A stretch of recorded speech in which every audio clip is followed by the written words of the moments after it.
Funny things kids have said to me while I'm performing as a mermaid, part 8. One little girl was asking about the tip jars, and I said, oh yes, sometimes people give me treasure. And she said, oh well, I have big money, but it's at home. So I swim through this hole in the wall into the back room where I take my break. I take a 30-minute break, and then I get back in the water and do another show. So I get back in the water, and the little girl said, oh, where'd you go? And I said, oh, well, I was taking a nap. And she didn't believe me. You believe I'm a real mermaid with a real tail that I grew, and I live in the ocean. But you don't believe that I took a nap that only lasted 30 minutes. This one's not funny. This one's just super sweet. Today, a little girl bought a mermaid doll in the gift shop and showed it to me and said, I bought this so I could remember the best day of my life when I met a mermaid. That kid just said, Mermaid, I can see your tail. But I don't know how I can see my tail when it's way over here. This is the story of the disappearance of Margaret Fox, and yes, the phone call at the end of the story is real. This is a picture of Margaret, and she had just graduated the 8th grade, and she decided that she wanted to get some babysitting gigs. This all takes place in the summer of 1974, and Margaret lived in Burlington, New Jersey. Margaret put out her phone number looking for these babysitting gigs, and on June 19th, this guy by the name of John Marshall called her asking for her to babysit his 5-year-old son. The job was in Mount Holly, New Jersey, and Margaret's parents were kind of weird about it because she was only in 8th grade and she'd be traveling to a different city. But she gave them John Marshall's phone number, so they were okay with it. John had some babysitting stuff set up for her on a weekend, but he postponed it 3 times. Eventually, he called her again and said this time it was for real and he would pick her up in a red Volkswagen. Margaret told her parents that she would call right when she got there, but no call. A few hours went by and still no call. And she was supposed to be home at 2:30, but then she didn't show up. And then hours went by and she still didn't show up. Part 2 coming now. Things that actually happened to me while working at a religious university, part 4. Hi, so sorry to bother you, but I just walked by earlier and I noticed you weren't doing much, so I was just wondering if there's a job you're supposed to be doing. Well, my job right now is just to sit in the office and wait for someone to need something, but if you have something for me to do, I can help. Okay, would you mind if I actually called your supervisor real quick? Yeah, sure.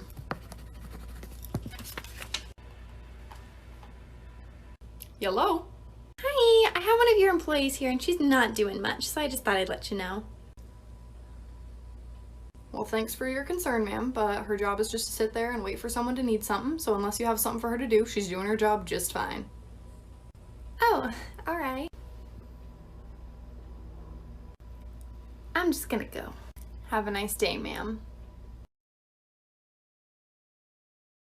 This is why you should never go scuba diving in a big group. This is a picture of Tom and Eileen Lonergan, and on January 25th, 1998, they had no idea what was about to happen to them. They wanted the chance to scuba dive in the largest coral reef system in the world. So they set sail with 26 other people and went 25 miles away from the coast of Queensland, Australia, which was their original location. Tom and Eileen only thought they'd be going scuba diving for 40 minutes and they'd come back up and then they'd go back to their hotel. So after about 40 minutes, everybody boards the boat and they go back to Queensland. The next day, another group of divers go out to the same location and one of the divers found dive weights at the bottom of the ocean. They didn't think anything of it until they couldn't find Tom and Eileen. It had been 2 full days until anybody even noticed that they were gone. The people in the group with them just assumed they were out doing stuff or seeing Australia. People wanted to check on them to see if they were okay, so they went to the Lonergan's hotel room and sitting outside of their door was their luggage. And that is when everybody realized they left them behind because it had been 2 days and their luggage was untouched. Running out of time, but part 2 coming right now. I made my teacher cry. Story time. When I was in 2nd grade, I had this teacher and she was the devil, and we're gonna name her Miss Jackson. And the reason I call her a devil is because she would say really mean things to me to my face. She would be like, Ty, stop talking like that, you sound like a little girl. Or, your favorite color can't be pink, you have to choose one of the boy colors. And since I was so young, I didn't understand how serious these things were, and I didn't know I can get her in trouble. And I would go home sad like every single day. Eventually my mom noticed and she asked me what was wrong. So I told her some of the things that Miss Jackson would say to me, and my mom was mad. And my mom was like, the next time she says something to you, say something rude back, and if you get in trouble, I'll handle her from there. So I was like, okay, I'll do it. Now, Miss Jackson was a heavy lady, so I knew if I said something rude to her, it would be about her weight. Though we don't body shame around here. We don't do that, okay? So I'm in school eating lunch with my friends who happen to be girls, and Miss Jackson comes up to me and she's like, shouldn't you be eating with the boys? So I looked at her and I was like, shouldn't you be eating a salad? And the lunchroom started laughing, and then she started crying. This man ordered Domino's every day for 10 years until Domino's employees realized something was very wrong, and what happened will shock you.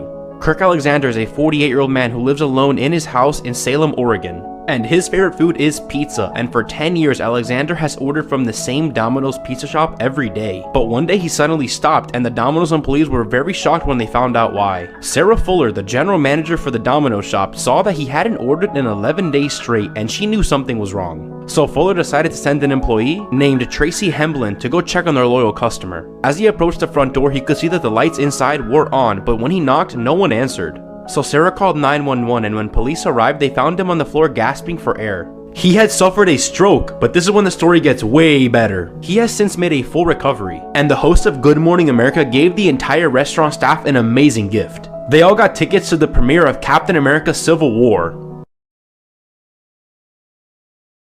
Tell me your craziest 1 in a million story. Something that happened to you that you just can't believe was real.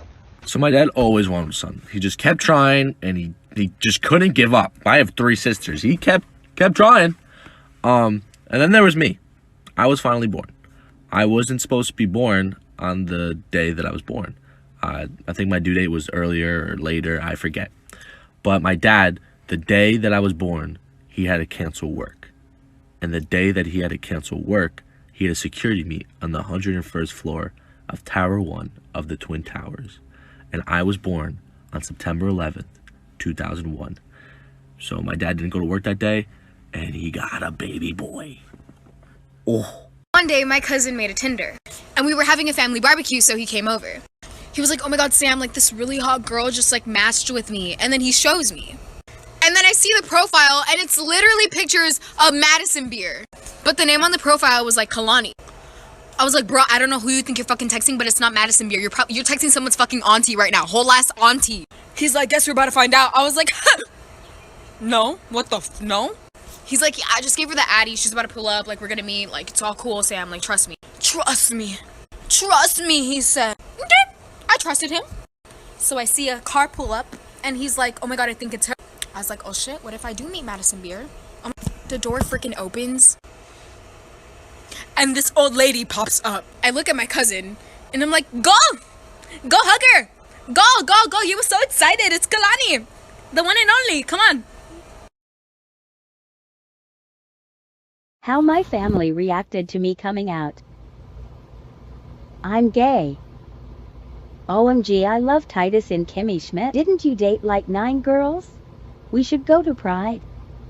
I don't agree with your lifestyle. But are you sure you aren't bi? No, I'm not bi. Your boyfriend better be hot. Didn't you hook up with Alicia? Alicia and I went on 2 dates. Let's go to a gay club and get you a man. Clubs are sinful. Being gay is an abomination. Here's a brochure for conversion therapy. WTF? I can't believe you let a demon in your heart. You're going to hell where you belong. You're not my son anymore. Who wants pancakes?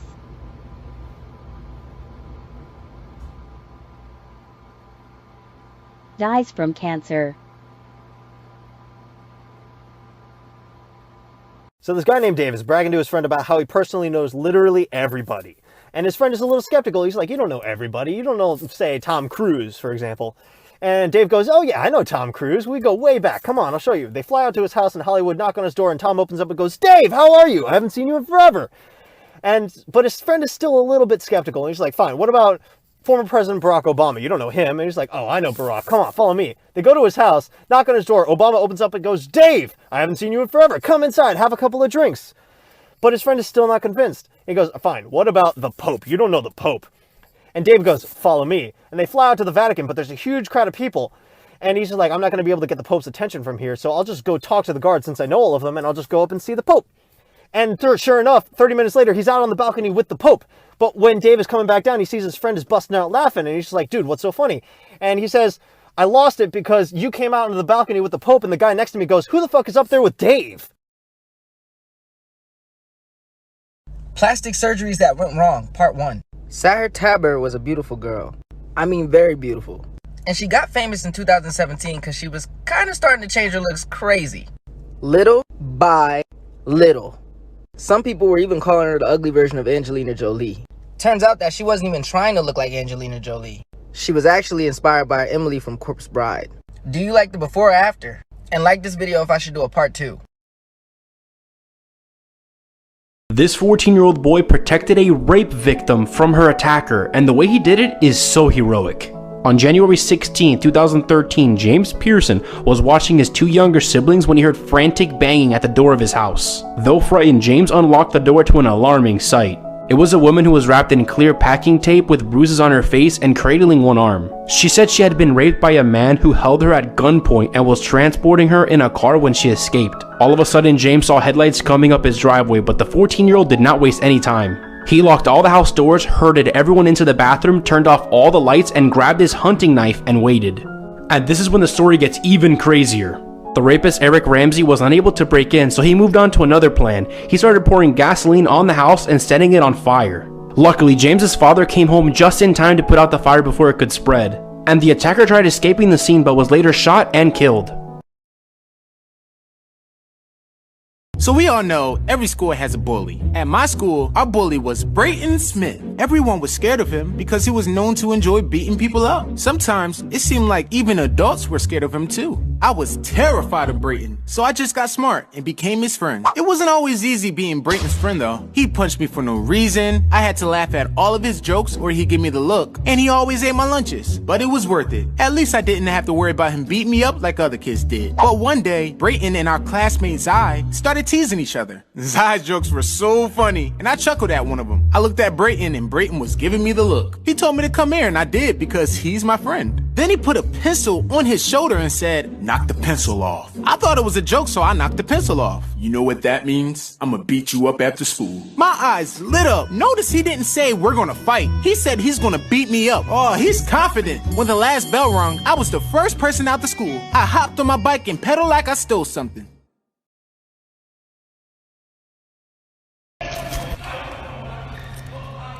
Okay, somewhere within the walls of this prison, someone ordered Chinese food. Should I jump the fence? Try to make some extra money on the side. Also, why are there not more people out here? I feel like I should be able to ask somebody, right? Can they just escape? Where are all the guards? I need one guard. I don't push the button.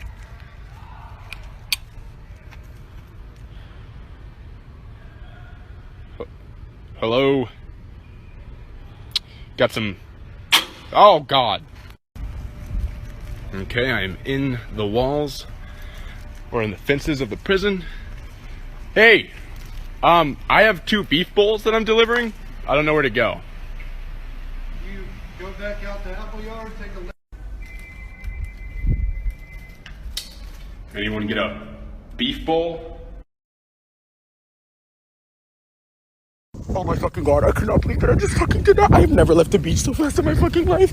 I am so embarrassed. So tell me how the fuck people were kite surfing at the beach and my dumbass didn't realize that they were kite surfing, and I'm laying in the water like a fat whale, and while I'm laying there minding my business, all of a sudden I see this huge shadow and I think it's a shark. So I start screaming at the top of my lungs that there's a shark in the water, and I literally run out of the water screaming, and people start running with me, and then when we all leave the fucking water, it was the shadow. Oh my God, I have never, bitch, I need to get back to my apartment, bitch. Oh my God, are you kidding me? That did not just happen to me. Bitch, they were looking at me like I was lost. Oh my God. One lady said, "Are you stupid?" Bitch, obviously. Oh my God, are you kidding me? Ryan, you did not just do that. That is so fucking embarrassing. Oh my God, I have never been so fucking embarrassed in my whole life. Bitch, I really thought that it was a shark. Bye, I have to go. If you ever find yourself in this situation, don't do what she did. In 2006, a group of cave divers decided they wanted to film a documentary in one of the most dangerous caves in the world. But only a few hours into their descent, and a freak storm erupts on land, collapsing the entrance to the cave. In order to avoid the huge falling rocks that were coming off the ceiling, they were forced to swim through one of the uncharted sections of the cave. After they've been diving for over an hour, they luckily come across this island in the middle of a tunnel, where they set up camp and wait to be rescued. After 48 hours and no sign of a rescue, the cameraman actually starts filming in case they don't make it out of there. At the same time, one of their crew members does something very stupid.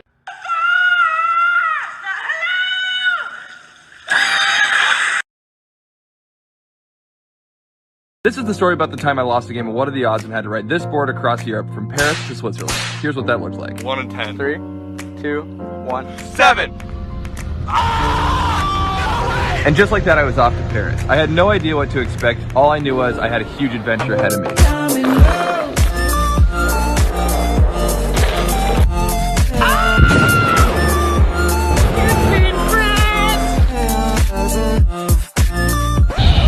And just like that, things took a turn for the worst. I was trapped in the forest with no food, no water, and my board died. On top of all that, No service. And my next charging spot's a castle. and look at the trail ahead of me. Like this video to see what happens for part 2.